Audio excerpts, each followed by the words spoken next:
stared at Justin, her mouth hanging half open in astonishment. The man was very tall, standing at just a little over 6 feet tall.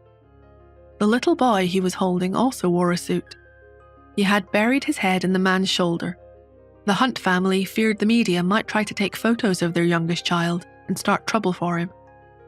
But Nora was in no mood to wonder about the child in Justin's arms. Had Justin Hunt found out that she was Athena?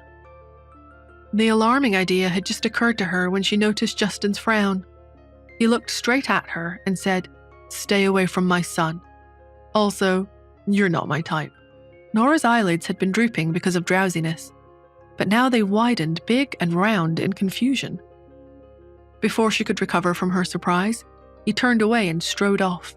She shook her head in disbelief at his arrogant assumption. Is that man out of his mind? Once Justin had left, his bodyguards also withdrew. After a few moments, the hotel lobby went back to normal. Inside the Hunt family's extra-long black Bentley, Justin's son Pete had a sullen look on his face, and he made a silent protest. Justin frowned. After his son's abnormal behavior earlier that night, he had checked the surveillance camera footage in the corridor. There, he saw that woman he had just encountered in the lobby had kissed and hugged his son.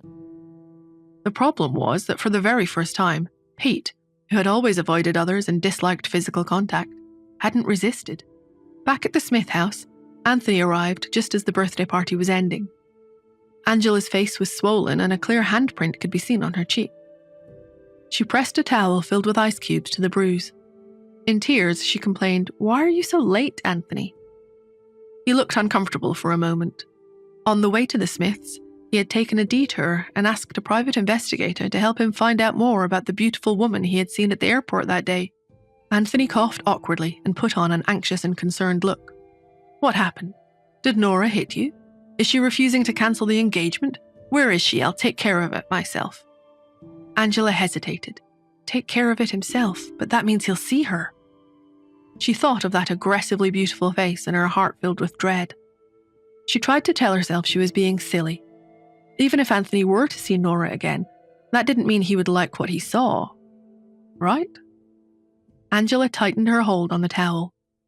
Finally, she said, "Anthony, you don't need to go in person. It's not about you.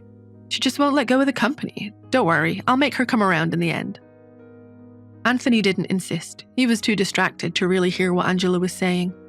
He nodded and said, "We need to get that company or Grandpa will never agree to our engagement. I'll leave this matter to you. I don't want to see her pig-like face either. How did she look? I bet she got even uglier while she was away, right?" Angela hesitated. She avoided answering the question, just saying, "You don't have to worry about seeing her again. I'll definitely come up with a solution." Okay. After leaving the Smiths, Anthony drove absent-mindedly. His mind was filled with memories of the woman from the airport. A moment later, he received a call from the private investigator. "Mr. Gray, I couldn't find the identity of your mystery woman, but I found the hotel where she's staying." Anthony's eyes lit up. "Send me the address." When Nora reached her suite, she found that Mrs. Lewis had already put Cherry to bed. Nora went straight to the study. She sat on the sofa and made a call. "Solo, give me everything you can about Idelian Pharmaceuticals." After a moment of silence, Solo said, "Fine, give me 5 minutes."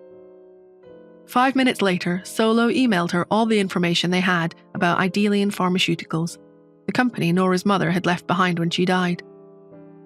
Nora had only been a child at the time, so the company had been put in the care of a dedicated manager.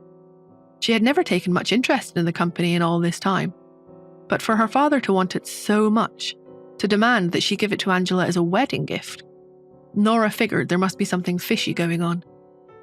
She carefully combed through the information until she heard faint footsteps from out in the hotel's soundproof corridor. Disturbed by the sound, Nora frowned. Seeing her look, Mrs. Lewis explained, "There are people staying in the presidential suite next door. I heard it's Mr. Hunt himself."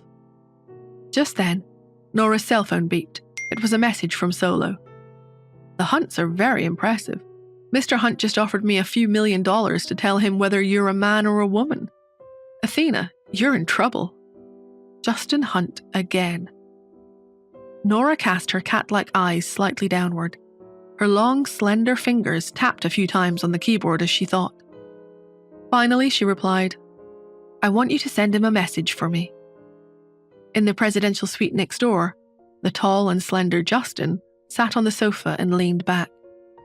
His assistant, Lawrence Zimmer, stood by respectfully. "Mr. Hunt, Solo has a message for you from Dr. Athena." Justin looked up coldly. "What is it?" Lawrence coughed awkwardly and adjusted his glasses. He read out the message as matter-of-factly as he could manage.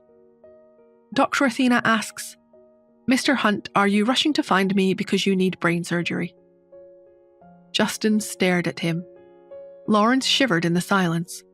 He felt like the temperature in the room was dropping to freezing point. It took several long moments for Justin to get control of his anger. When he felt he could speak again, he snapped, "Show me that photo." Lawrence instantly understood what he meant. He wanted to see the photo of Dr. Athena they had obtained earlier that day for an exorbitant price. He pulled up the file and handed the photo to Justin. Justin took it. He wanted to get a good look at the face of the person who dared make fun of him. How long can Nora juggle her double life as Athena and Nora before her world collapses? What exactly is Idelian Pharmaceuticals hiding? And why does Nora's family want it so badly? To find out, download the Pocket FM app now. Link in the description. Don't forget to like, share, and subscribe to our YouTube channel for more gripping stories.